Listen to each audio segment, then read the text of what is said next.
నాప్కిన్‌తోనే మనం పికాచు బొమ్మ అయితే చేసేయొచ్చు ఇంట్లోనే. మనం ఒక నాప్కిన్ అనేది తీసుకొని, ఆ నాప్కిన్‌కి ఆ చివర, ఈ చివర రబ్బర్ బ్యాండ్స్‌తో టైట్ చేయండండి.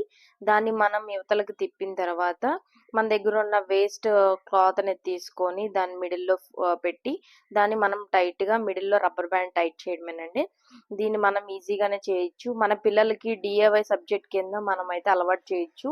ఇది గూడా మంచిదే పిల్లలకి. ఇంట్లో ఉంటారు కదా! దానికి మిడిల్‌లో స్టమక్ కింద ఇంకొక నాప్కిన్ అనేది నేను ఫిల్ చేశాను. ఈ చివర, ఆ చివర మళ్ళీ మనం రబ్బర్ బ్యాండ్‌తో టై చేయడమే.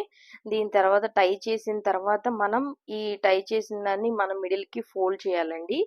ఇలాగా మిడిల్‌కి మనం రబ్బర్స్ ముందు బాగా టైట్ చేయాలి. తర్వాత మిడిల్‌కి ఫోల్డ్ చేసి, ఆ చివర, ఈ చివర లెగ్స్ కింద మళ్ళీ ఇంకొక 2 రబ్బర్ బ్యాండ్స్ యాడ్ చేయడమే. అంతేనండి. మన పికాచు బొమ్మ అయితే రెడీ అయిపోయింది. మనం దానికోసం ఐస్ ప్రిపేర్ చేయడానికి నేను ఒక స్కెచ్ తీసుకొని ఐస్, మౌత్ ఏసాను. ఎలా ఉంది మన పికాచు? నచ్చిందా మీకు? నచ్చినట్టయితే మన వీడియోని లైక్ చేయండి. మన ఛానెల్‌ని సబ్స్క్రైబ్ చేసుకోండి.